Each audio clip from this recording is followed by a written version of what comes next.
Welcome back to the Ed Morrissey Show. Today is Thursday, February 11th, 2016, clocking right along in the presidential cycle. And that, of course, brings me to my first guest. Before I introduce Nick, I just want to make a quick mention. Dwayne Patterson usually comes on Thursday afternoons. He could not make it today, but he will be back next week to catch us up on politics and on the Hugh Hewitt Show preview. But this is good because we've got an opportunity now to talk to Nick Troiano from changepolitics.org, who this is a firm with which we are partnering at Town Hall Salem Hot Air, to present a conservative forum where people can ask questions of Republican candidates for president initially, and it gets bigger than that. Nick's going to tell you about that in just a moment, and have them answer the most popular questions in the forum. Nick, welcome to the show. It's great to have you with us. Great to be here. It's an exciting time in politics right now, Ed, and certainly exciting for Change Politics, too. So we'll go ahead and start with changepolitics.org. This is a sort of a subdivision of change.org, and I know that some conservatives might be, some conservatives might be looking at us askance and saying, what are you guys doing with that left-wing outfit, change.org, the Democratic operatives, change.org? That's not really what's happening here, is it, Nick?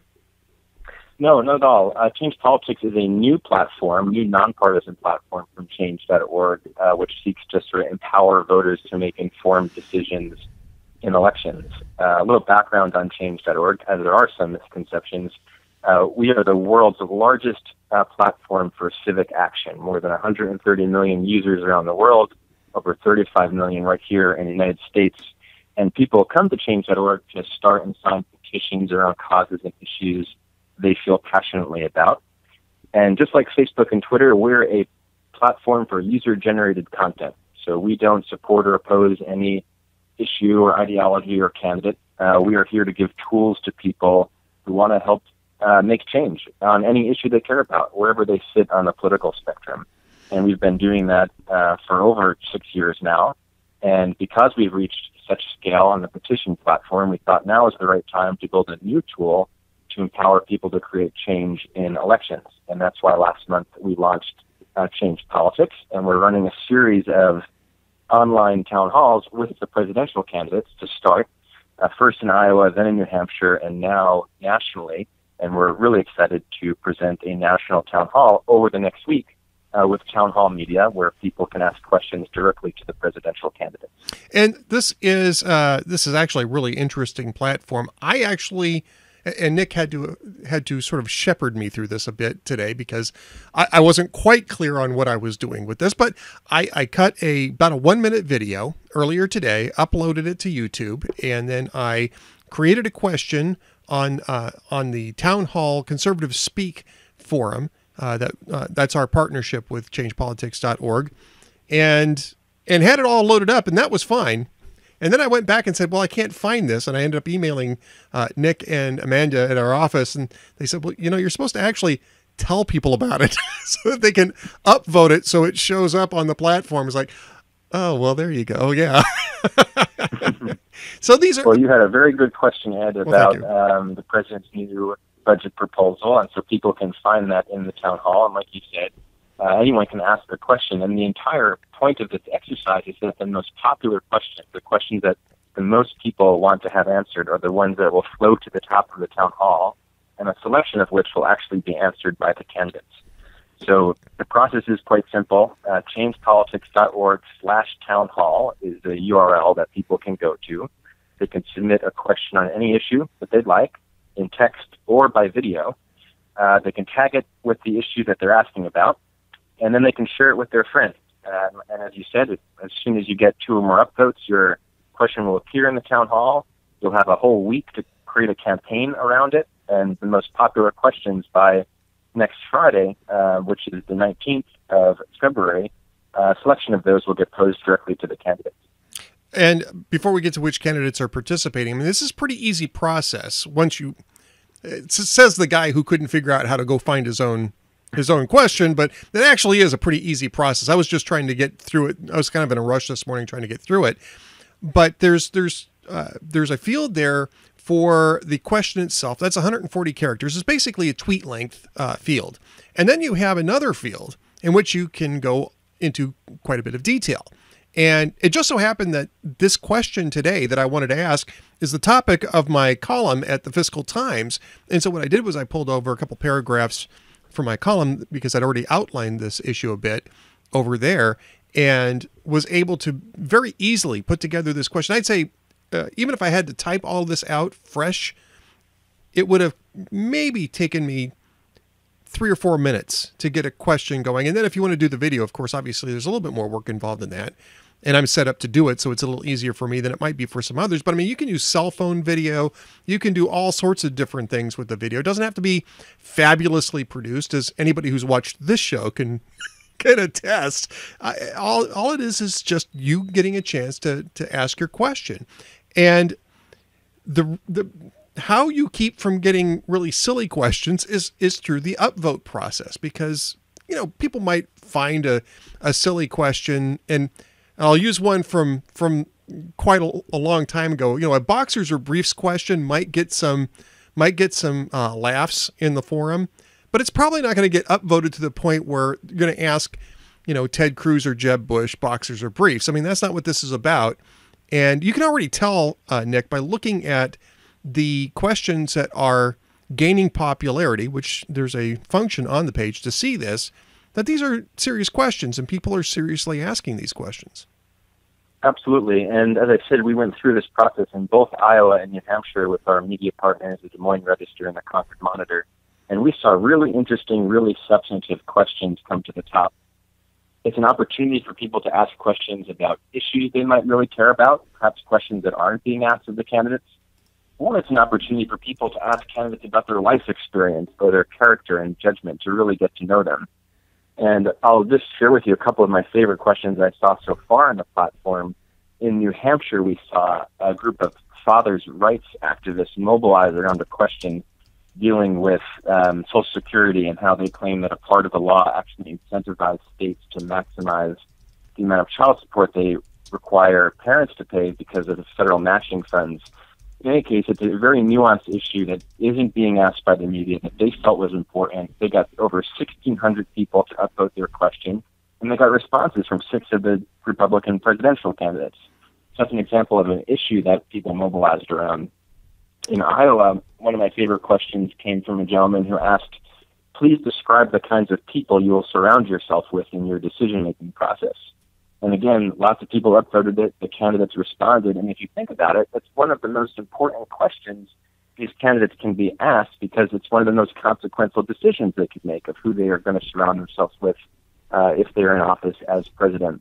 And these are the questions that you're not necessarily hearing from the media or in the debates. And so why this is so powerful, why this is so important, is that we can actually drive substance in a conversation that is devoid of it right now, and also give access to people who aren't able to ask questions to candidates. When we were in Iowa and New Hampshire, it was actually quite easy for someone to go out to a town hall and get their question in front of candidates. But 99% of the country don't live in those 2 states, and so this is a chance to expand access to every American, which is what Change.org is all about, in shifting power to ordinary people. Well, it's true. And I mean, you're right. In Iowa and New Hampshire, there's a lot of retail politicking. They got a lot of small towns where people get pretty close to one-on-one access, at least briefly, with most of the candidates. In fact, you know, I did some research for a book, and I went through New Hampshire, which is one of the places where I was doing research, and everybody was emphasizing this. You know, unless we actually touch a candidate, we don't know them, you know, meaning shake their hand or really come in close proximity to them and get some sort of personal engagement with them. And they demand it, they expect it. But when you go to, you know, larger states and states that don't necessarily have that town hall government model, like New Hampshire certainly has that town meeting sort of thing, what you get is you get larger events, and people don't necessarily have that expectation.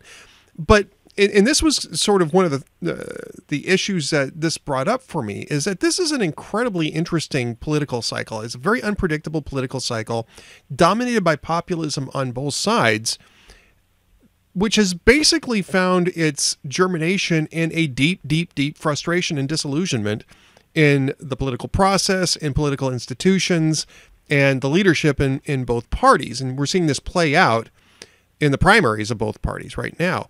And so maybe right now, more than any other cycle, a tool like changepolitics.org and the Conservatives Speak Forum that townhall.com is partnering with Change Politics on is more necessary than ever. It gives an outlet, and I would say a constructive outlet for people who are frustrated at politicians, or frustrated at the establishment media for not asking the questions and not pressing the issues that they find important. Nick, this is this is a great way to see just how much resonance each of these questions and issues have. If you get a lot of upvotes, then there's a lot of people who want an answer to this. If it doesn't get a lot of upvotes, probably not. Absolutely. And even further than that, and taking a step back, what you described in terms of the sort of populist frustration with a dysfunctional political system, that's why we're building Change Politics, not just to facilitate candidate Q&A, but to actually improve elections and to improve outcomes, to get our democracy working better. One of the reasons why our government is so unresponsive to the people is that most of our elected officials are more responsive to their party or to their donors to get elected. And that's because when we go into the voting booth, so many citizens have so little information about the candidates on their ballot that they tend to rely on one's party affiliation or political advertising to guide their vote. And so the parties and the donors are the ones that have the influence, and they're the ones that elected officials remain responsive to once they're elected. The vision of Change Politics is to shift where that influence comes from. So instead of relying on the donors and the parties, you can instead rely on your own trusted social network, because in addition to the candidate Q&A on our platform, people can also go on Change Politics to make endorsements of candidates. Who are you going to vote for come the primary or the general election? So that in advance of the next election, people can go on Change Politics, get a digital version of their full ballot, see who all the candidates are going to be, and then get recommendations from the people and organizations they follow, so that trust can become the most powerful currency in elections, and those that have the most followers on Change Politics are going to be a lot more influential than those who are able to write the biggest check or command the most attention from the candidates otherwise. And I think once this platform reaches scale, we can have that kind of positive impact on democracy as a whole. So one other thing that I found interesting about this, and one of the selling points on this platform, is it's not just for voters. Everybody's a voter, right? I mean, I don't want to necessarily make a distinction here, because journalists are voters. Some of them choose not to vote because of their particular role or their particular approach to their work, but they're all potential voters. But this is an interesting platform for journalists who aren't in the media clique, if you will, that surround a particular candidate. And I don't mean that the media does that. I mean, there are journalists who are out here in Minnesota, who are out in, Arizona or Utah or Montana, where you're never really going to see these guys show up. And it's not practical for some reporters to go around and follow a particular candidate or even any of the candidates around in an election cycle. So you never get a chance as that type of a journalist to get a question answered that you might have. This actually is a pretty good platform for that as well. Although it's not the only reason for people to use this, but journalists have an opportunity here to be able to get those questions asked. I agree. This will definitely widen the pool of people, including journalists, who are able to have access and pose questions to the candidates. And as I alluded to earlier, it will hopefully improve the quality of questions that people are asking. Right now on the campaign trail, when journalists get to shout a question to a candidate, it's usually like, how are you going to respond to this latest poll number? Or what do you have to say about this candidate's latest tweet? It's really meant to drive ratings instead of drive substance. And those aren't the points of information that I think voters will find most useful in making a really important decision, which is who to cast their vote for. So I think at the end of this process, once people submit and vote on their questions by next Friday at changepolitics.org, we will see high-quality questions rise to the top. And not only are we improving the process by opening it up to people, it will hopefully also improve the outcomes, because getting candidates on the record about who they are and where they stand is the only way that we can actually hold them accountable once they're in office.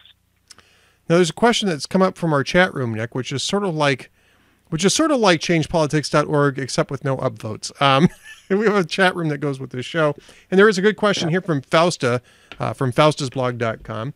How do they prevent a campaign from flooding their recommendations? And as an example here, she's using, like Ron Paul used to do with the straw poll at CPAC or with online polls. The Ron Paul campaign was pretty good at manipulating those.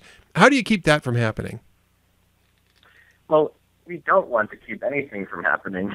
We think the best way to prevent any sort of organized small group of people from taking over, in theory, a particular forum online is to get as many people to participate as possible. So that's an argument for everyone who's listening to your program right now to go in and participate on Change Politics. So that way it's really reflective of the electorate as a whole and not just a small group of people who do participate. And so that's the idea around democratizing this process of Q&A, is everyone gets to have a say. Well, and the other thing, too, I can say is that you only get one upvote on one question, on each question. You can't upvote the same question 15 times, and there is a login process. I used my Facebook account for a login process, but there are other ways to log in other than Facebook. So there's some controls on this, but yeah, I mean, the idea here is to see which votes get the most enthusiasm. And I would actually argue that while the online polling that we used to see with Ron Paul's folks certainly were non-scientific to begin with and lacked a lot of those controls, the straw poll at CPAC is actually supposed to be kind of, at least, a measure of organization. And as long as you understood it that way, there was nothing illegitimate about the results from the CPAC straw polls. Ron Paul's people were just more organized than everybody else, and then Rand Paul after that. Now, that's not going to be the case this time because he's already out of the race, but when CPAC rolls around, they're going to have I assume they're going to have a straw poll this year. But I mean, it's the same thing. It's a measure of organization. It's also a measure of enthusiasm. And that's part of what the upvotes are supposed to reflect. Now, Nick, we've only got about a minute left. What comes next at changepolitics.org? Great question. We're very excited to be first experimenting with this platform in the presidential race, but we're even more excited to bring this platform down ballot as we head throughout the rest of the year. So people should be on the lookout at changepolitics.org for additional races to be on the platform, especially by November. We think that there's even more power in opening up a tool like this at a state and local level where there's even less access to trusted information about the candidates on your ballot. And we're also going to be putting additional focus on curating trusted recommendations so that by the time election day rolls around, we want every voter to have access to a personalized ballot guide on changepolitics.org to not only increase participation in this year's elections, but also, as I said before, shift where influence is coming from and put citizens back at the center of their elections again. Well, Nick Troiano at changepolitics.org, we're certainly going to be partnering with you on this. So we're going to get a ringside seat. The town hall folks are going to be anyway, and we're excited to be part of this. And thanks so much for coming on the air and telling us all about it. Yeah, thanks for having me. We have 1 week to run this, and I encourage all your listeners to head to changepolitics.org to participate. Thank you, Ed. Thank you very much, Nick. Nick Troiano has been my first guest here on the show. We're going to go ahead and move very quickly as soon as I can tell Skype not that I don't want to do the upgrade that I just thought I had done yesterday. Don't you just love Skype? Skype is so much fun. Let me get John Allen on the line here, and we'll get him going. Me being my own producer. Jonathan Allen, of course, from Roll Call, and now Sidewire. We're going to talk to him about Sidewire, but we're also going to talk to him about Hillary Clinton. Hello, John Allen. John, this is Ed Morrissey. We're on the air. How you doing, sir? Sounds good. How are you, Ed? Doing well, doing well. John Allen, of course, from Sidewire, and also contributing at Roll Call.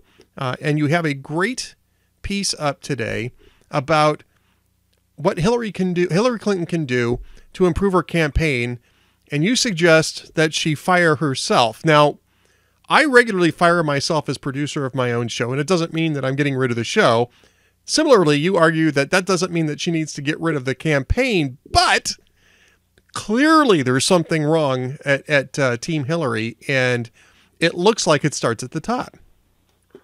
I think that's right. I think, I'm not the first person to notice that that there are similarities between 2008 and 2016, that are that go beyond sort of the questions of whether your campaign manager or your pollster is doing a good job. And there's been a lot of talk lately about how she's considering shaking up her campaign because of some dissatisfaction with how things are going.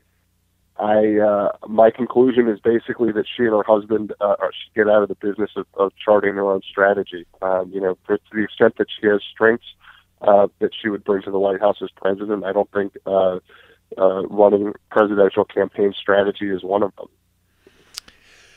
There's so much we can dig into here because you actually hit on just about everything I think that has gone wrong in this campaign. I'm going to start with the messaging, because we can get to the email server and the State Department stuff and some of the other things, but this I think was one of the more stunning developments in New Hampshire. Nobody expected her to win New Hampshire, and it was Bernie Sanders' backyard.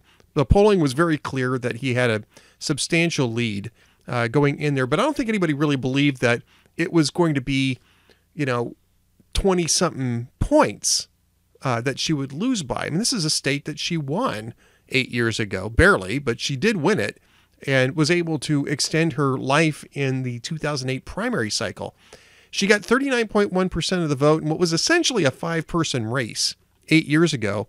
She got less than that in what was very definitely a 2-person race earlier this week. And I mean, I kind of predicted a 15-point loss, and I actually thought I was on the far end of that. I thought it might end up being more like 9, 10, 11 points. But this was a 22-point loss. And the one thing, John, that really stood out for me was the fact that she lost the women by about 11 plus points. And she has been making an explicit, and as you say, hardly subtle play for women to vote for her on the basis of solidarity. She had Gloria Steinem out there making the same argument, and Madeleine Albright making the same argument. And it didn't just not work. It blew up in her face. I mean, this is very much a tone-deaf campaign in that sense. I mean, if you're a woman of Hillary Clinton's age or Madeleine Albright's age, and Madeleine Albright's, I think about in the neighborhood of 10 years older than Hillary Clinton, you faced workplace discrimination, both de jure and de facto. But if you're a millennial woman, if you're 22 or 23, the world that you're looking at is a little bit different than the world that Hillary Clinton and Madeleine Albright were looking at, and that Gloria Steinem was looking at. And I also think that the sort of old appeals to particular constituencies based on their own identity that used to be the staple of Democratic politics have really weakened. There was a lesson in Barack Obama's campaign in 2008 that he was able to, I think, harness the historic nature, and I put that in quotation marks in my column today, the historic nature of his candidacy, because basically what I mean is able to harness the fact that a lot of Democrats felt good about voting for the first black president. He was able to do that without saying to people, vote for me because I'll be the first black president. And I think what Hillary Clinton, who did not emphasize gender so much in the last campaign, I think the lesson she took was she should emphasize her gender rather than the lesson being she should find a way to communicate that draws women to her campaign, that makes them feel like electing a woman is a bonus, but not the reason that they're coming to the campaign. And I think she does that with a lot of different constituencies. She is not putting out a message in bold, bright colors that is a broad vision that people can fit their own identity into, but rather telling people to vote for her because of their identity. You know, it's interesting because this is actually, it kind of touches on a theme that I wrote about in my book. And I wrote about this at Hot Air, and I haven't looked at the comments on it yet, but this is last night. And it kind of came at from a different approach, but it's the same basic argument. And my argument was, it's time for Republicans to stop in the presidential race, to stop talking about who Barack Obama is and what he is. And, because there's this whole big debate as to whether or not Barack Obama is just a total incompetent who's screwed up, or a completely capable extremist who has deliberately unmoored America from its values. And it really doesn't matter anymore. Because maybe the Republican Party should start focusing on who should lead the country in the future, not who's leading it now. And I'll tell you why I say this. And I'm certainly not shy about criticizing Barack Obama, as anybody who's ever read anything that I've written will know. But voters out there don't care who Barack Obama is anymore. He is not the issue. What they want to know is who's going to lead the country next, as you just said. But it's even more than that, because I will tell you that I think that emotional attachment to voting for the first black president and being a part of that history was very, very strong. I think people have vastly underestimated how strong that emotional attachment was. And that is what carried him through the 2012 election, when he was not all that terribly popular. And what happened in 2012, to some extent, because there's a lot of things that happened in 2012, and my book goes into a lot of these things. What happened one of the things that happened in 2012 was that Republicans were so focused on attacking Barack Obama that they never understood about that emotional attachment, the resonance of that emotional attachment from 2008. And it turned people off, because basically Republicans end up making it sound like, look, you guys were idiots for voting for him in the first place. Vote Republican. And I'm sorry, right? That's not a winning message. And at least in 2012, there's a reason to go after Barack Obama, because of course he's an incumbent president, and you want to make his performance part of the issue, but you want to, obviously focus more on how, all the wonderful things that you're going to do that Barack Obama couldn't. In 2016, it's a non-issue. It's irrelevant now, because Barack Obama's retiring, and if it's Hillary Clinton or Bernie Sanders, there's so many things that you can talk about Hillary Clinton or Bernie Sanders that don't force people to go through cognitive dissonance when you attack the fact that they voted for Barack Obama before. I mean, some of those people, you want to get their votes this time around. So it doesn't make a whole lot of sense attacking their judgment for voting for Barack Obama once or twice before. And I think that's a point I made in this column today, is in terms of the sort of Clinton message. When she attacks Bernie Sanders for being naive, she is saying to voters who find his message appealing that they too are naive, and she's not going to have an easy time winning people over after she tells them that they're idiots. Right. Yeah. So I mean, I think So even if they agree with her that Bernie Sanders will have a difficult time implementing his vision, a lot of those folks believe in his vision, or at least think that that's the ideal. And if you start attacking what people believe is an ideal, and saying that it's essentially a bad idea or that you can't get it done, I think it turns them off. Oh, I think you're absolutely right.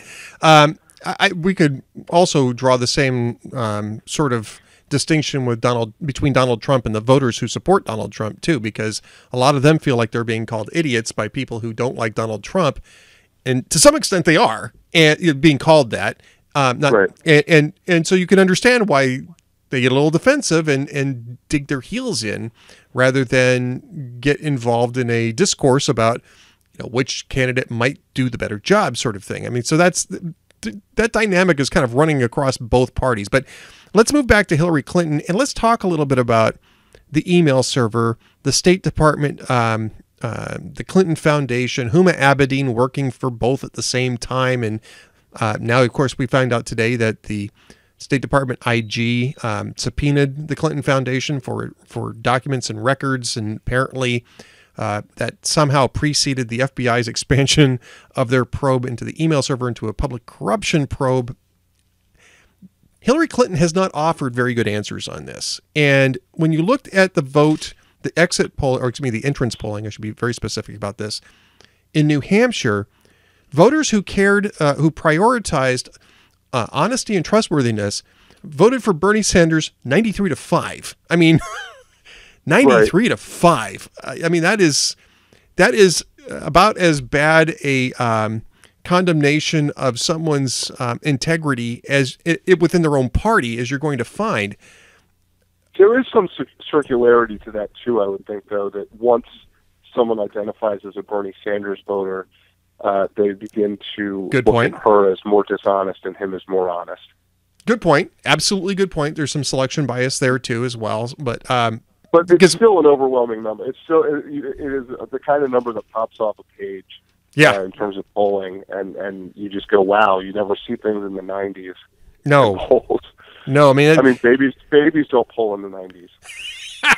Maybe they do. Maybe they do. They might. But not, but very few other things do. Very few other things do. But is there a good answer at this point for Hillary on the email servers, or does she just have to bleed on this until the FBI either does or doesn't do something with its investigation, or more accurately, the Department of Justice does or doesn't do something with the investigation? Because at this point, I mean, I hate to quote Hillary Clinton on this, but what difference at this point does it make? I mean, she has said so many things that are contradictory, that have been more or less debunked, that I'm not even sure that coming out and saying, look, I'm just a total moron about this. I never should have done it. It was a really stupid thing to do. No, other secretaries of state didn't do it. I did it because I felt I was being harassed by Republicans and I wanted to protect my communications from them. That was a really dumb idea and it will never happen again. I mean, if she came out and said something like that, do you think that would even help? No, there's no good answer. Yeah. There's no good answer because the very best answer, I mean, the best thing for her is to claim that she had bad judgment, which is never a good answer for a candidate. Right. For the presidency, I exercised terrible judgment, or boy, I couldn't have foreseen this happening. That's the best case scenario. The worst case scenario is, which, and I think that it's probably both of these things. The worst case scenario is that she tried to circumvent the rules to prevent people from knowing how she made decisions. Yeah, because she was going to run for president. Well, I think that's clear, right? Ask people to empower her. Yeah, to say, you know what, but give her power again, and then hope she doesn't just run rampant on whatever rules exist. Yeah. Now, having watched Washington work for a long time and presidencies work, it would not be terribly surprising to me to find out that a lot of presidents look at the rules and go, how can I do this within the rules, not do the rules prevent me from doing this? Right. Well, I mean... But, it's a terrible issue, and as you suggest for her, and as you suggest, it will continue to bleed. And even beyond that, I mean, it is amazing to me, you mentioned humanity, and we've mentioned some of the basic political problems. This campaign is as complicated as an administration in terms of all the things that could be potentially going wrong at once.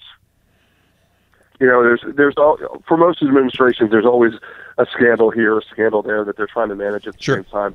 But this is a campaign that's in that sort of situation where they got to try to deal with all the balls in the air.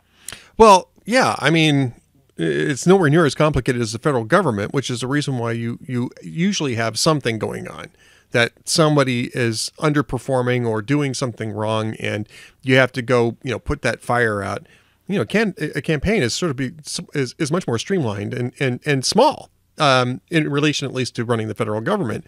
So if they're already running into these problems, John, I mean, this is bad news. So your recommendation here, your prescription for this, is for Hillary to fire herself in what way? As a strategist, just get off the conference calls. She and her husband should. Because I think Bill Clinton also has this sort of 90s era mentality about politics. I think they should just get out of the way and let the professionals run the strategy. I mean, it sounds weird because I think we all want to think that the presidential candidate is setting strategy for themselves. But the truth is they've got top pollsters and message people and who work in conjunction with each other, and they find out what's working. I mean, there were stories coming out of Iowa about Ted Cruz that they found out that there were 60 people who cared about the Iowa fireworks law. So in the next week or whatever, he talked about the Iowa fireworks law. let the people who are looking at the data, let the people who run campaigns, successfully since the 90s, get in there and try to set the message and set the strategy. Because I think she gets in her own way. And her strengths as a candidate are mostly the ones that we don't see, that aren't visible, right? She's got a lot of political connections to a lot of people that have been made over time. I think everybody thinks she's a pretty smart person. I think everybody thinks she's, well studied, well prepared, understands the issues, whether or not they like how she views them or what her politics are. But she's not great out on the stump. She's getting worse at debates, I think, because she's almost too well prepared. Not quite in the Marco Rubio way in terms of the debate stumble that he had last week, but can. Yeah. And I think she needs to get somebody else in there that can sort of decide what she's saying and what the campaign strategy is, and just get out of her own way. All right, briefly, I'll give you a yes or no on this. Does she take your advice? No. There's no way she takes. No way she does it. But you're probably. I'm certain that you're right. At least it would help the situation for her if she had some professionals managing the message, because there doesn't seem to be much of a message other than I'm a woman. I've been around for a while. Vote for me. They have to do so much better than that. So I think you're right. The reason why I want to cut that off, though, is because we got a couple minutes left. I want you to tell us about Sidewire. What is Sidewire? Sidewire is a new platform, an app, basically, that you can get a desktop version too, that allows political professionals to talk to each other about politics. So it's elected officials, political operatives, journalists, academics, and what they do is they go in and talk to each other about the news of the day. And the idea is to have a pretty sophisticated conversation about what's going on. But instead of being a totally closed loop, anybody can download the app and see what that conversation looks like. So I liken it to a radio show or a television program that you can watch or listen to if you're interested in politics. In this case, you would read it on your iPhone or your Android or your desktop if you wanted to. And I'm hoping to get you signed up, Ed, as one of our political pros that get in there and mix it up a little bit. Our view is we want to get Republicans and Democrats and liberals and conservatives and libertarians and people who have a particular expertise and insight into the political world to actually talk to each other and try to cut out some of the noise of other platforms that can sort of bring the level of debate down. Sure, sounds like fun. Can I talk about the Pittsburgh Steelers? Am I allowed to do that? Yeah, absolutely. Particularly with Tony Fratto is. I don't know if you know him. He was a Bush administration official, and he recently signed up. He's a big Steelers fan, so you could certainly get in there and talk Steelers with him. Well, I'm in with that. I mean, that sounds great right there. I mean, that you've already you had me at Steelers, so there you go. We'll have to figure that out. Now you just got over there, right? I'm sorry. He's not working for us. He's just using it. I was just as an example of the Steelers. A Steelers guy that uses the platform. No, I'm talking about you. I mean, you're. Oh, I just started in January, so it's been kind of a whirlwind. I'm really enjoying it. I think that there's tremendous potential to elevate our political debate and really connect people that might not otherwise talk to each other, who can help inform each other and make our political debate a little better. So I'm a true believer in terms of trying to cut out a little bit of the noise and have a meeting in the minds. We've had a couple conversations lately between Hugh Hewitt and Bob Trump. I can't think of two more different people in terms of ideology and the way they approach things, and they get in there and talk about politics. I as an observer, I just love reading it. So, okay. Is it sidewire.com where people can find out more about this? Yep. You go to sidewire.com and you can get instructions for how to download the app right there. And Ed, I will send you a note about getting you signed up. Sounds good. And people can find your work at, are you going to be a continuing contributor over at Roll Call? Yes, I'm writing a weekly column at Roll Call, and I write a little morning email for, it's an email and it posts on the app for Sidewire called The Stitch. The Stitch. All right. Well, John, thanks so much for being with us. Hopefully we're going to be able to get you back occasionally here to run down these stories. Great column today, and we'll talk to you soon. It's my pleasure. Thanks so much, Ed. Jonathan Allen's been my guest, and right now we're going to go ahead and call Jerry Bader. Jerry Bader is a friend of mine. He's a radio talk show host in Wisconsin. He and I had a number of conversations regarding Going Red. We're going to talk a little bit about that too. Jerry had the most colorful line in the entire book, which I've got a chance to talk about. Hi, this is Jerry. Jerry, this is Ed Morrissey. How are you, sir? Hey, good afternoon, Ed. Good to talk to you. Good to talk to you. Jerry Bader from the JerryBaderShow.com.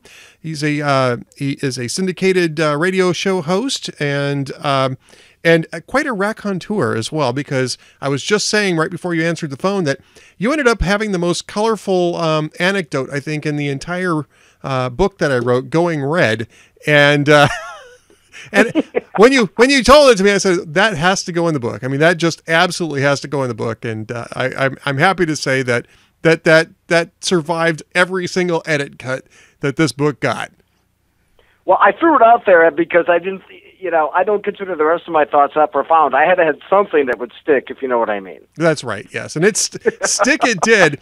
And we're not going to say what it is because we want people to buy the book, of course. But the fact of it sticking is actually kind of somewhat related to the anecdote that we're...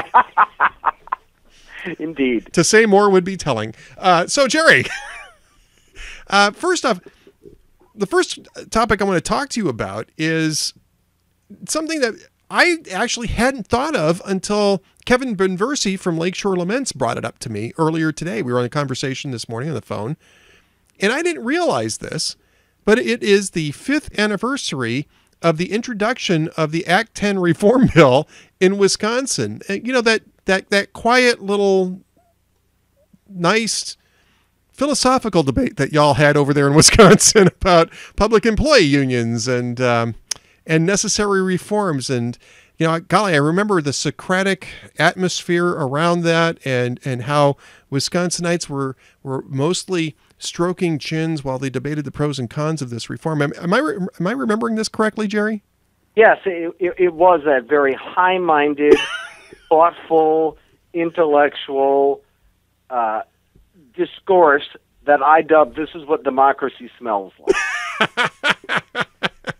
Yeah, that was that high-minded, appealing debate that created. How much damage was there in the rotunda? Oh gosh, I don't remember the numbers, but I'll tell you what, Ed. A couple of things that I have shared on my show.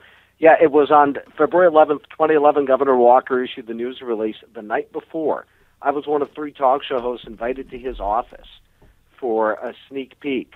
And I'm telling you, our jaws dropped. You're going to do what? You're going to do what? And all 3 of us basically, well, you know what's going to happen, right? You know how this is going to go over. He was the picture of confidence. He hands behind his back of his head, back in his chair. We're going to do this. And I was there. I was in then State Representative Chad Weininger's office the day the Democrats fled, and it was chaos. I mean, Ed, it was absolute chaos. I remember, and we're over here in Minnesota, of course, and I remember at the time when this thing came up, I was thinking, this is going to be the fight of the year, because it was so basic about the direction, the future of Wisconsin politics. And for people who aren't part of the upper Midwest, or even broader Midwest political culture, I mean, you can't underestimate how strong that the union populist sort of impulse is up here. And taking that on was an act of amazing political courage, I thought, by Scott Walker. And I know Scott Walker tried running for president, didn't really work out for him. He kind of stumbled early and never gained any traction.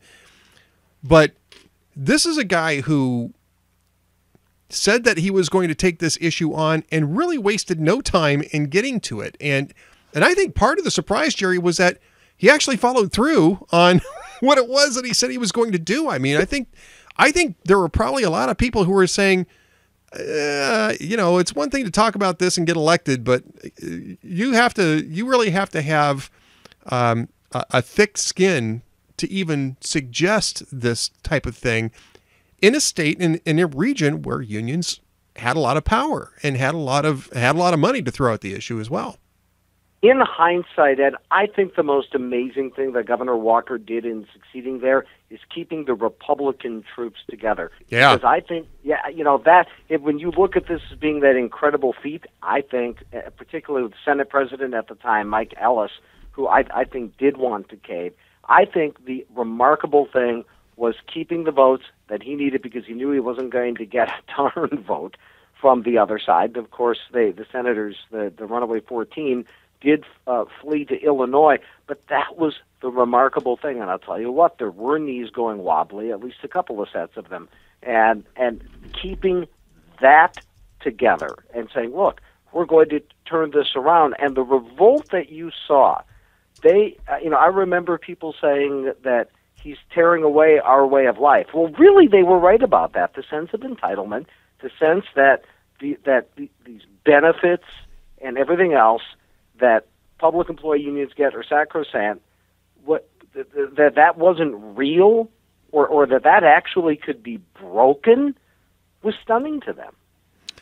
Well, I think it's still stunning to this day because I don't know. We've had some right to work the states that have brought up right to work since then. And of course, Ohio tried to go down the same path as Scott Walker, and John Kasich may not have framed it particularly well. I mean, he certainly didn't do it quite as adeptly as Scott Walker did. And it ended up backfiring on him a bit. And it was, I believe, withdrawn in full, or nearly in full. After it got pushed through. But nobody was really talking about this. Nobody was really doing anything about this before Wisconsin did it. And I think the recall should have been a signal to people that you can do these sorts of things. You can make these sorts of changes. And as long as you're doing it properly and within the system, going through the legislature rather than trying to do it through the courts or doing it through executive orders, it can stick. And people will get behind you, not because they agree with you, but because they understand that you get elected to get things done. And that there will be other elections later on. If it doesn't work, people can always change it through the same process which it was changed in the first place. I mean, there was just so many good lessons that came out of this. And honestly, 5 years later, I'm not sure that anybody learned those lessons. Yeah, I think that's my greatest disappointment, and I think that's an excellent point on your part, Ed, is I remember talking about this day after day on the show, why Governor Walker surviving this was so important. One, as you just said, the overarching principle that you shouldn't be recalled for doing something half the people don't like. That's just not how a representative democracy works, and quite frankly, a lot of people who disagreed with Act 10 said they voted for Governor Walker in the recall because of that principle. So I think that principle stood. That lesson, I think, at least here was learned, but where you're right is this.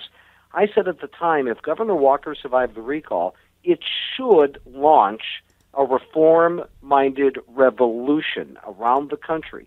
Governor after governor, even maybe some Democrats, realizing this has to end. Now, as you said, there have been pockets of it, and you've got Rauner doing what he's trying to do in Illinois, but beyond that, I think that is the greatest disappointment, is he did it, voters stood by him for doing it, and I remember thinking that was going to parlay into 2012 and Romney carrying Wisconsin. It didn't, but beyond that, I expected this to be a reform contagion from state to state. No, that didn't happen.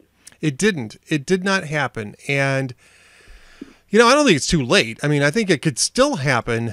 We talk about it sometimes here in terms of after Mark Dayton leaves, because it's never going to happen while Mark Dayton is here. And of course, we're coming up to another gubernatorial election here pretty quick. But there is an impulse here in the upper Midwest that things have to change. And I see that as really a laboratory of democracy here. And I'm glad that we've done right to work. I know that Wisconsin did right to work, and that was actually still pretty controversial after the PEU reforms. And Walker wasn't necessarily ready to jump into that fight, but the legislature went ahead with it, and that also seems to be fine. I mean, I'm sure the unions don't like it, but it doesn't seem it has right to work had anywhere near the impact on Wisconsin that the PEU reform of Act 10 did. Not at all, and they tried. They tried to whip up the protests. They were pretty mild. There's been no aftershocks the way there were. You had the recalls. You had a contentious Supreme Court race right after Act 10. As a result of that, Scott Walker's shadow got protested wherever it was cast. None of that at all. The other thing I would throw as an addendum onto that, Ed, in terms of Act 10 and the doomsday scenarios for public education and all of that, none of that has come to pass either.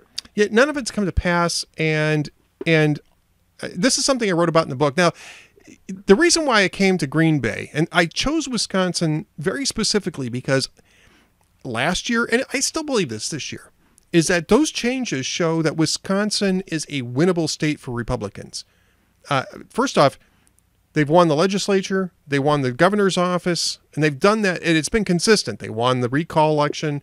They've continued to do well in the state elections in Wisconsin. There's no reason Republicans can't come in and win Wisconsin in a presidential race. I know it hasn't been done in a long time, and that's since Reagan, but it's doable. Would you agree with me on that it's doable? It absolutely is, and Ed, Yeah. I know you know this, but possibly a lot of people don't. Wisconsin is considered a purple state. I would take issue with that. Wisconsin is largely two states, one blue and one red, the blue state being Milwaukee and Dane counties, and of course Madison is the county seat Right. of Dane County. They are bright blue. Most of the rest of the state is red, and I'm giving too much away here, but I'm sure you cover this in going red. The area in which I live, northeast Wisconsin, it is purple. And with Reed Ribble announcing he is not going to seek re-election in the 8th Congressional District, it's going to be a free-for-all because a Democrat can win here. This is, and I know you know this is critical. Northeast Wisconsin is the flippable part of the state. And then you've got a couple of blue counties north of what I call the Highway 10 divide. But otherwise, upstate is largely red. So the trick is fishing where the fish are, and you and I discuss this when you're doing the book. Yep. Fishing where the fish are up north, as they say, and you got to hit that 65% mark as a Republican. You do that, and then you do need to get that 40-ish% in Milwaukee County because you still get more Republican votes there than any other county in the state just because it's so doggone big. But that's mission critical. It's Mitt Romney frustrated the heck out of me, didn't come up here, didn't appear on my show, thought he could win Wisconsin from Milwaukee. That was preposterous. You've got to get up north. You have to have a presence up north. Governor Walker, that's his recipe for success. That's 65% up here. This is part of, and I do mention this in the book because among the counties that I profiled here, Brown County is unique in this sense, is that it was a Bush County in 2004. It went to Obama in 2008, but it flipped back to the Republicans in 2012. It's the only county that I have in here that did that. But the problem was it didn't flip enough. And the difference was And this was maybe true more in Brown County than it may have been in some of the other counties that I looked at, is that Democrats were doing such a great job of get out the vote, ground game, turnout models, going door to door, knowing who the voters were, where to send them, how to, and more importantly, how to motivate them. They knew these voters, they knew them. And I mean, that lasted, we talk about this in the book, about the fact that they thought there was going to be a drop off after 2008, and there just simply wasn't. The ground game was still good out there, but it was tied to Obama, and Republicans have an opportunity to do something similar out there. And so, yeah, these are the things that we talked about in the book. Yeah, and they need to do that. And combined with that superior ground game by the Democrats, and I think you and I discussed this when we talked about for the book, I think there was a hangover after in early 2012 when Walker survived the recall, that there was just we got that done. And I think that took a lot of energy, in my opinion, out of the conservative electorate. And I let's face it, they didn't have a bunch of excitement about Mitt Romney. We all know that. Nope. And they just did not get the push with that inferior ground game when they needed a superior one to make up for that emotional hangover from the recall. And I just think it was a perfect storm to have the president carry Wisconsin. So let's one more thing about the book and what we're doing. I just want to make mention of this because I'll be in Wisconsin on April 21st and 22nd. I'll be in Milwaukee on April 21st with the book, but on April 22nd, you and I are going to do an event together. It's a remote at a jewelry store in Appleton. Tell us a little bit about that. Yeah, I'm excited about that. I really am. It's Krieger's Jewelers in Appleton. And basically, the way I'm looking at it, my show's 8:30 to 11. Basically, you had a two-headed show. We're going to talk about your book. We're going to talk about whatever the hot topics of the day are. And, there'll be books to give away. There'll be books to sell, of course. And Krieger's Jewelers, a proud sponsor of that event, to say the least.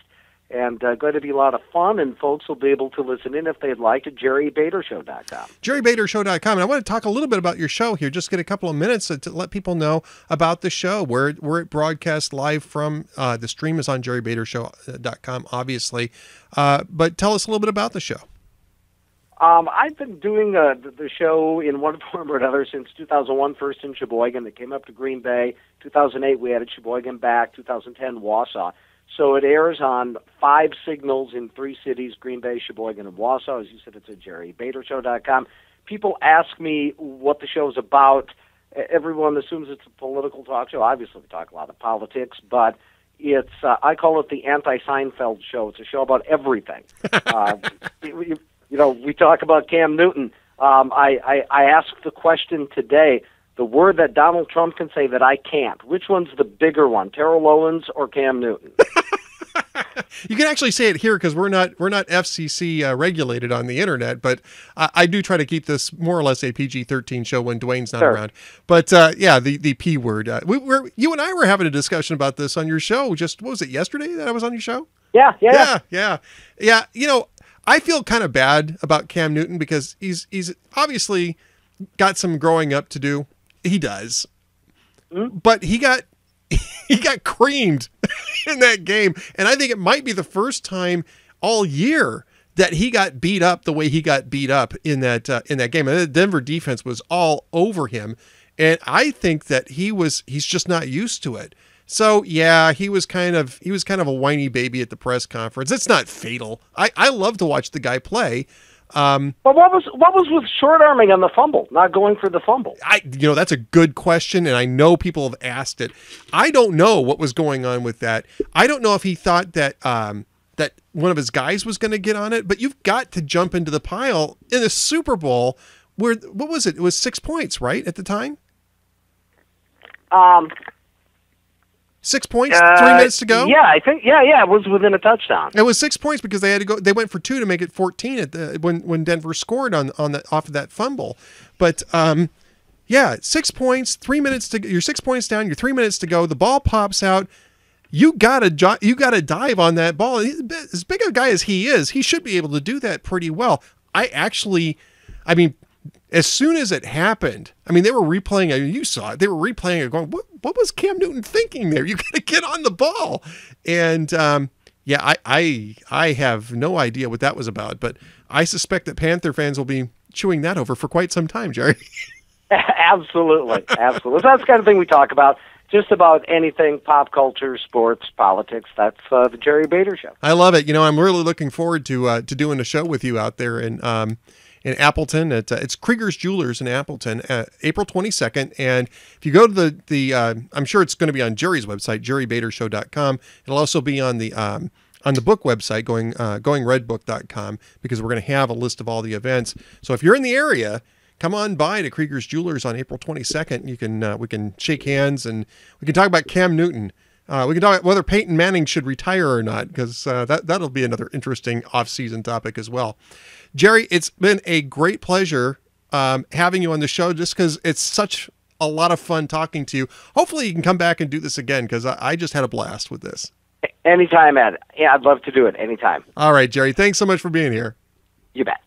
JerryBaderShow.com. By the way, his Twitter handle is @JerryBaderShow, so you can find it there. Coming up next, and she'll be calling in shortly. She's got a couple of things going on at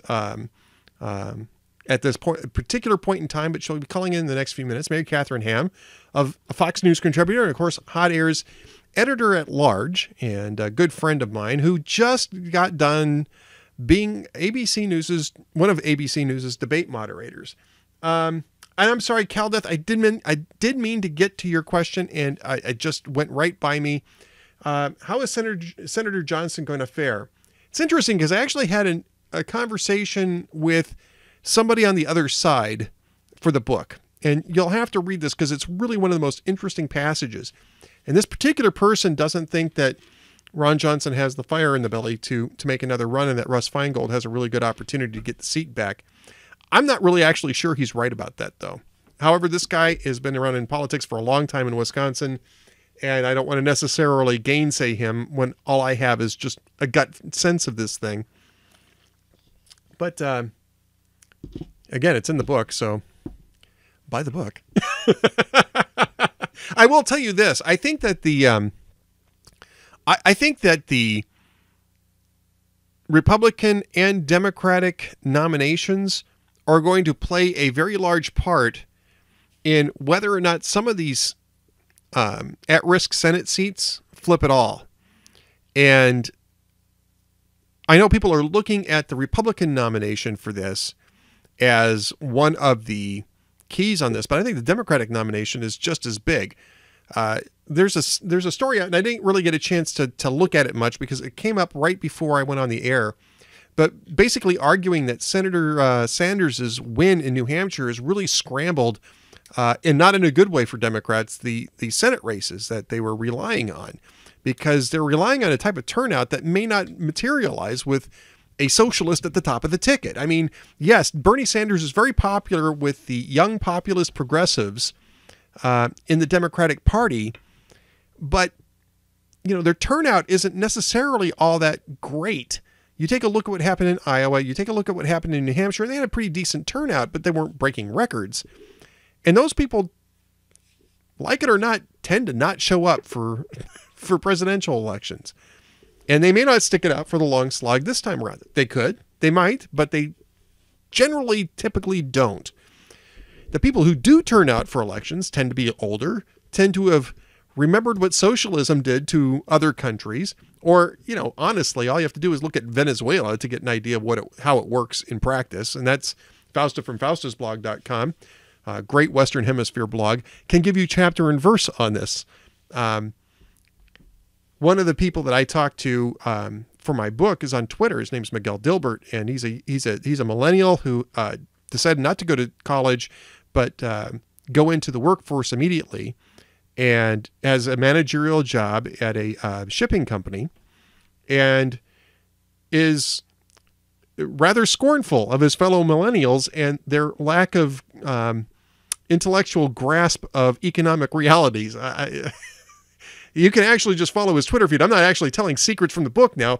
you just go on his Twitter feed, and Miguel is all over this. In fact, Miguel is a great follow. If you get a chance, you should follow Miguel Dilbert because he's a lot of fun on Twitter. And I think right now we've got Mary Katharine Ham on the line. Welcome back to the show, Mary Katharine.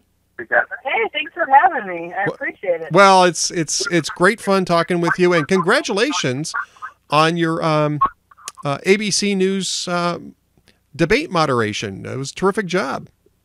Thank you very much. I really appreciate it. And I just want to give you a heads up. In the most me move of all time, I did get stuck in a tunnel while I'm doing a podcast with you. So if I cut out, I will call back when I have emerged on the other side of the tunnel, which is some sort of metaphor, I think, for the 2016 race.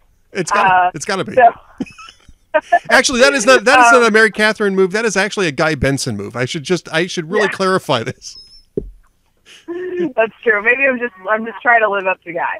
There you go. No, thank you very much. I think the ABC folks were very happy with the questions. Conservatives were very happy with the questions. Even some journalists on Twitter seem to be happy with the questions, which seems like dreaming the impossible dream to get all those people together. But I hope that it brought out something in the candidates that folks had not heard exactly before and got them to tease out some ideas that conservatives care about. That's what I was shooting for. It's interesting, too, because one of your first questions went to Donald Trump, and Donald Trump is a guy who's actually criticized you on Twitter.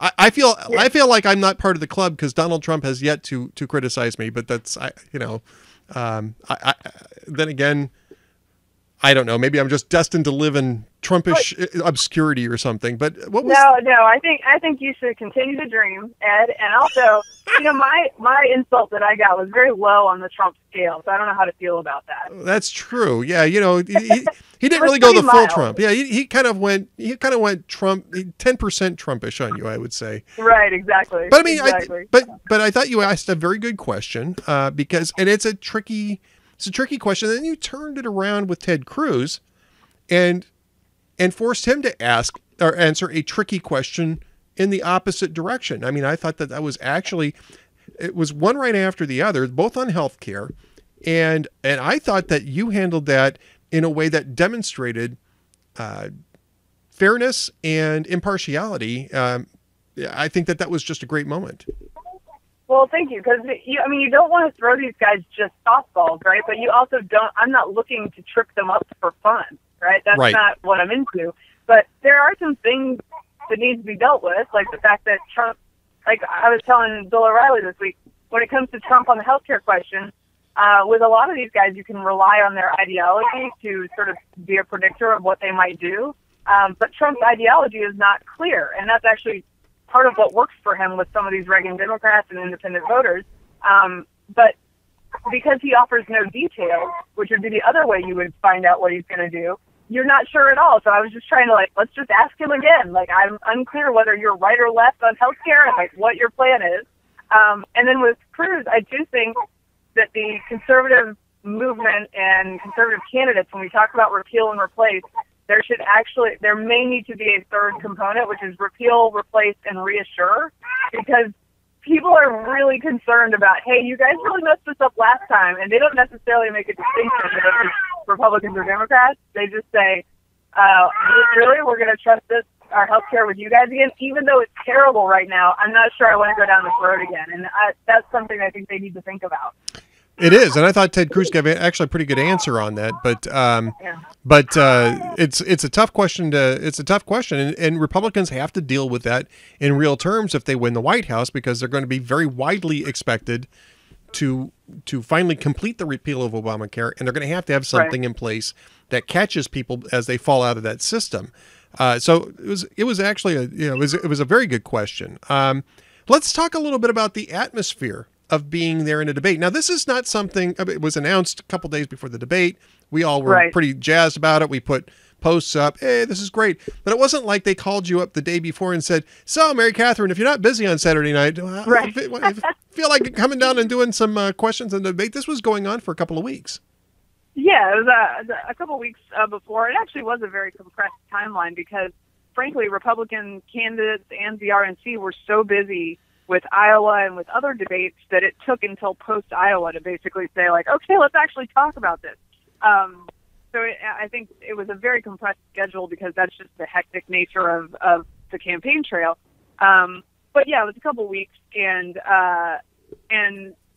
things are so fast moving with the news cycle that basically I had some areas that I wanted to inquire about, and then I kept shifting the questions based on what was breaking in the news, and maybe there were new angles. For instance, at the very end, the life question to Bush and Christie, that had just come out in the past couple of days, so I wanted to make sure I got that discussion in there, because obviously conservatives very definitely paying attention to this argument about Rubio's life position and the other guys as well. So it was just sort of constantly moving target, and same for the rest of the questions. I mean, there was a lot of discussion of those as well, and I think I have to say ABC really deserves some credit for saying, we want you to be a voice in this. We want you to have your questions. It wasn't about like screening them by them. It was about presenting them to them, and then saying, like, we also would like you to take some follow-ups. So I was pretty nervous about it because that increased my workload and the chances of disaster. But I think it was a really cool thing that they did, for like very mindful of the fact that they wanted a conservative voice and they wanted it to add value. It's interesting because I was there 4 years ago. So was Guy, by the way. Guy and I were both in New Hampshire 4 years ago. I don't think either one of us are there this year. I know I wasn't there. I'm not sure if Guy was there. Guy was up there for a bit.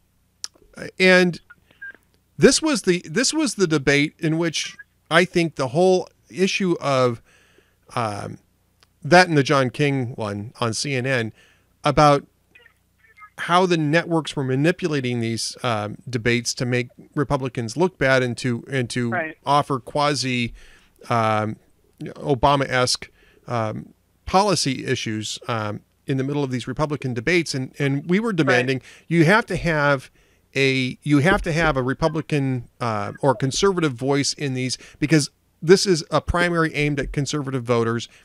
And I mean, I give ABC full marks for listening on that sense. Well, and the GOP for forcing all of this as well. I mean, to have that be part of the condition of this. I mean, and it's not, you don't have to go down the path of like grr MSM to just say, like, look, the voters in this primary probably have some different priorities than you do.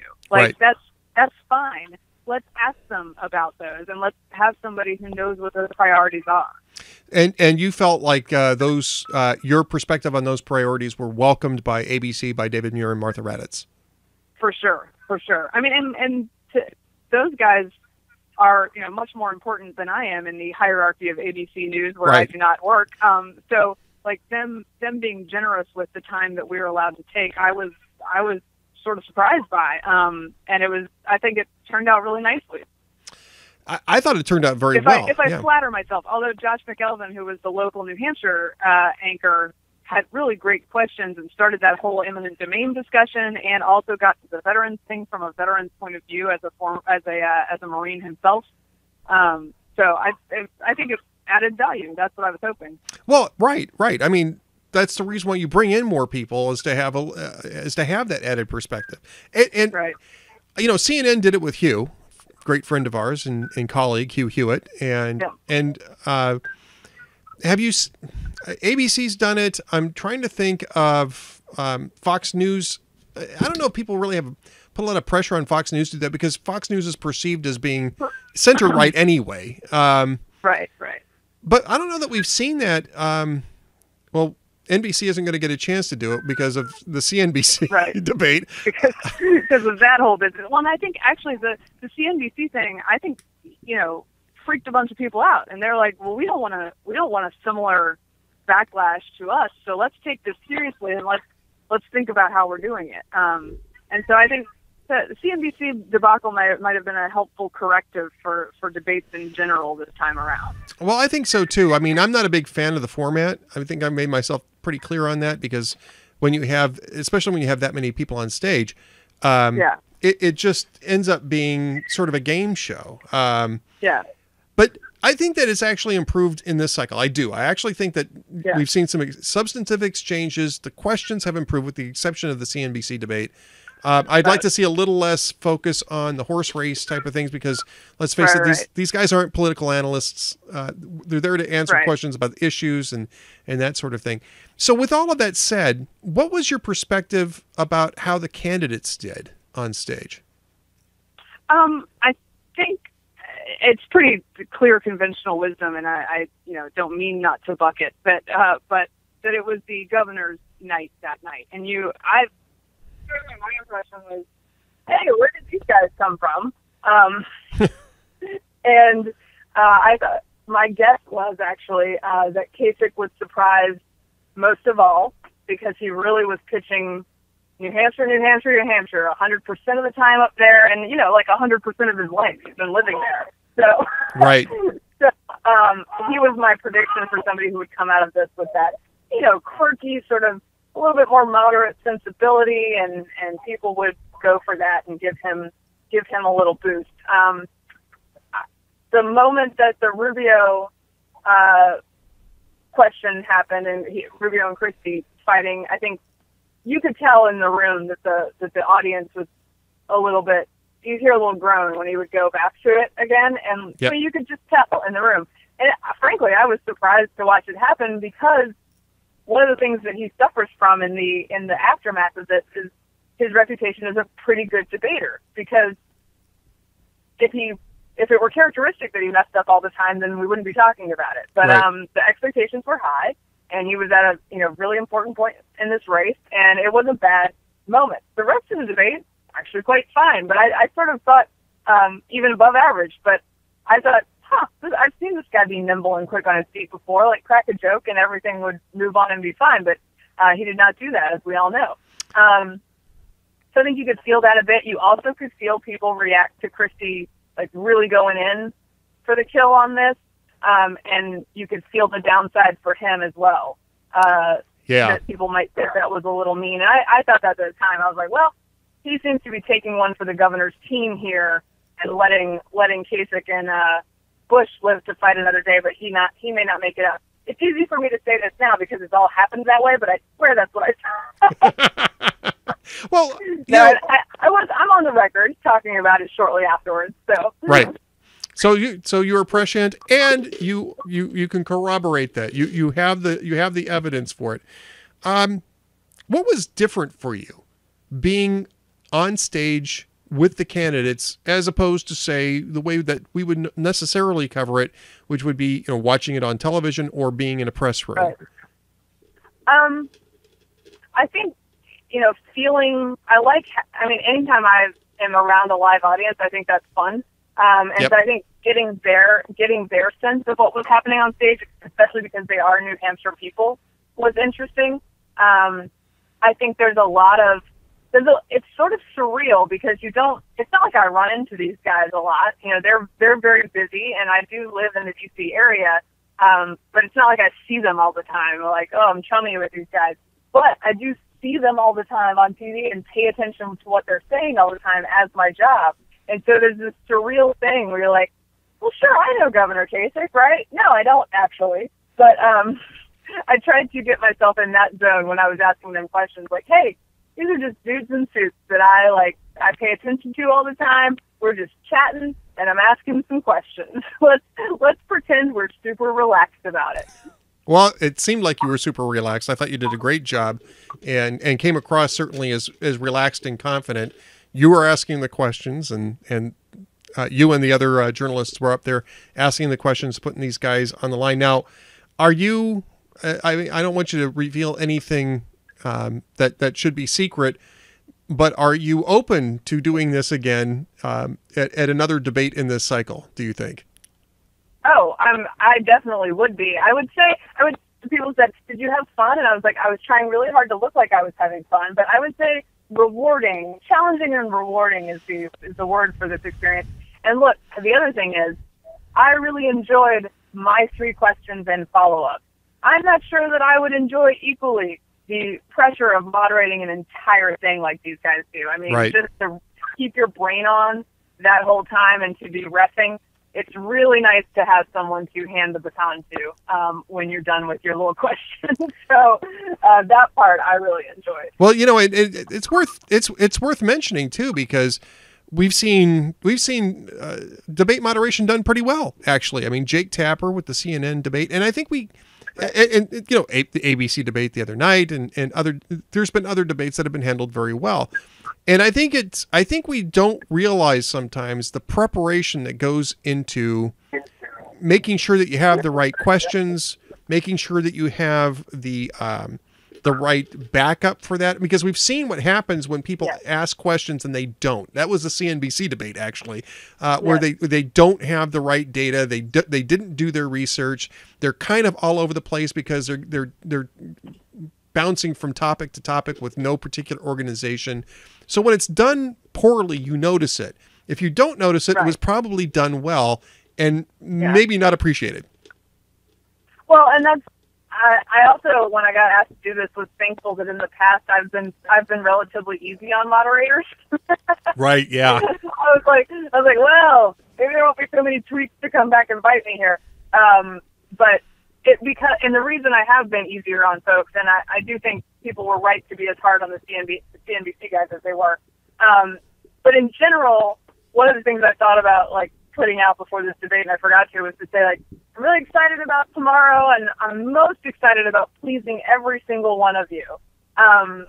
It's just not possible. It is a hard job, and I think the more you let it, my theory and my hope is that the more you let it be about the candidate, the better off we all are, because agreed. You do want to push them. You do want to push them a little bit. You do want to try to get them off their talking points a tiny bit, but it is about them fact-checking each other, and it's about them challenging each other. And I was not wanting to be, hey. So well, they took care of it for me. Yeah, that's the one thing that I would say that the last Fox News debate, which was actually, I think, a pretty good debate. This is the one that didn't have Donald Trump in it because he was boycotting it. But there was this.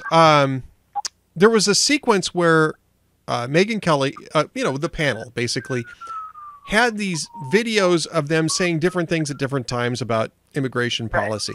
And to me, that's not a debate style question. That is an interview style question where you have the candidate one-on-one. To me, a debate style question is, let's talk about immigration. Here's the issue. I'm going to frame the issue, and I want to hear from all of you on this sort of thing, rather than candidate X, isn't it true that you've lied about this for the last 6 months or something like that? I mean, that's an interview question to me. So were you mindful of that when you were trying to craft these questions? Yeah, well, and I think my role and the role of that person, whoever does it in other debates, and the great work that Hugh has done when he's done it, I think that the role is different from a main moderator, right? I'm speaking to some different issues than they are, and I think you do want to, especially, I feel like conservatives don't get enough credit for really being interested in philosophy. Like there's a real philosophical schism that we're dealing with here. That's like a little bit more populist versus a little bit more ideological conservative on the right. And that's, one of the questions I asked. I was like, I don't actually know the answer to this. I asked, is the problem with Washington too many deals or too few? Because Trump says, I'm going to make all the deals. I'm the consummate deal maker. Cruz says, I'm going to make basically no deals. I'm the guy who bucks Congress and who stands for what I believe in and all that. And those are two very different philosophies for how you shake up Washington. So I wanted to hear about that, and I think that it was hopefully my role, and I hopefully succeeded in bringing that kind of question into it, as opposed to more of the every day you're on the stump. I want to check what you said, right? Which can also be effective, and they do need to be called on that stuff. But I was going a little bit more philosophical. And I think you did. I think you hit the right balance on that, Mary Katharine. Absolutely. I know we got to let you go here in a minute, but you're going to be at CPAC this year, right? Yes, I will. So I will see you there. You will see me there. And we're going to be doing looks like at least, we're going to be doing a debate party at CPAC. I know. That sounds fun. This should be interesting. It's always better to watch with backup. Yeah, we did it at Red State. I don't think you were at Red State Gathering last year, but we did it at Red State. It was a lot of fun. Right. And so yeah, I actually was there, but I was outside of the big room for that event, and I can't remember why. Yeah, that's right. Now I mean, the memories are fading already, Mary Katharine. But yeah, it was a lot of fun doing the debate party, and honestly, it's the most fun I've ever had watching a debate. Was having several hundred or 1,000 or more people watching it with you. I mean, there's nothing like that. It's such a blast. So, folks, if you haven't signed up for CPAC yet, make sure you do, because that will be a lot of fun. That's March 3rd. That'll be the evening of March 3rd, which I believe is that's the second night of CPAC, I believe. Okay. So, yeah, well, I will be there. all right, Mary Katharine, thanks so much for joining us today, and we'll talk to you again soon. Sure, talk to you later. Bye-bye. Thanks. All right, folks, and we're going to go ahead and wrap things up. I want to thank Mary Katharine for calling on during the ride there, and we didn't lose her in the tunnel, which is good. That's a sort of a Guy Benson thing. We didn't have that happen, which is pretty awesome. That's all right. I want to thank Jerry Bader, who's really become a friend of mine. He's such a fun person. If you haven't had a chance to listen in on the Jerry Bader Show, you got to give it a shot, because he's a blast. And so jerrybadershow.com. We talked with John Allen, who is at sidewire.com and contributor of rollcall.com. I want to thank him for being with us today. And Nick Troiano, another one of the first show guests from changepolitics.org, who is partnering with us for the Conservative Forum. Don't forget to go over, and the link is in the show post. Don't forget to go over and upvote my question. I want to make sure my question gets asked. Upvote it. Upvote it. Speaking of upvoting, Going Red. The 2 million voters who will elect the next president and how conservatives can win them. The book, again, the website's up, goingredbook.com, which is also in the show post. I'm actually going to start recording the audio version of the book on Saturday, day after tomorrow. So we're gonna do it in, I think, 3 or 4 different studio sessions, and that'll be a lot of fun. I'm gonna have to try to not talk too much tomorrow and save up my voice. Cranky T-Rex says Mary Katharine's questions were the best parts of the night, and I agree with that. They certainly were. Folks, don't forget, I'll be back on Tuesday, 4 p.m. Eastern Time, 3 p.m. Central, 1 on the left coast, to talk again with Andrew Malcolm. I don't have any guests lined up yet, but of course we'll have some lined up by then, and we'll be having all sorts of fun, so be sure to check in with that. Want to thank the folks in the chat room. Cranky T-Rex, at Cranky T-Rex on Twitter, crankytrex.blogspot.com on his private blog, personal blog, I should say, buzzpo.com, where he writes for food. Hotair.com, occasionally contributes over at hotair.com. It's always great to have him over there. And he's in the chat room every single show. And just make sure you thank Cranky T-Rex for all his hard work, and because it is a lot of fun. He makes things a lot of fun in the chat room.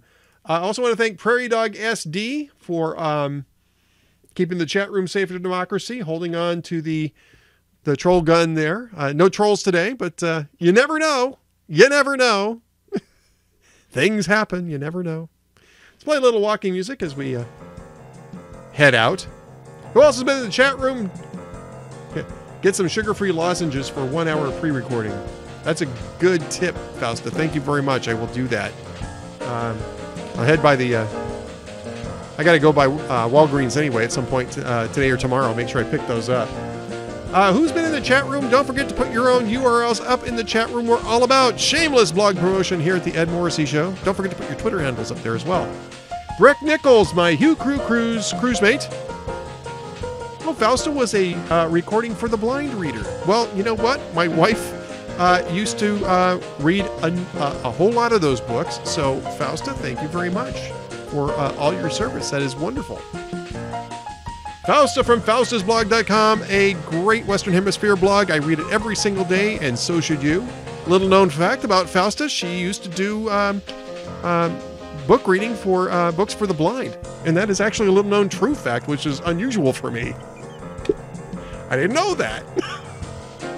So it was a little known fact, at least for me it was a little known fact. There you go. Iron Cad, Juanito Cabrone, Caldeath, Mr. Fastbucks, one of the fabulous tribbles, Breck Nichols, another fabulous tribble, Opachenga, Rick 2, Right Blogger Pat, T-Rand, Via Paso at the Ancestral Morrissey Months.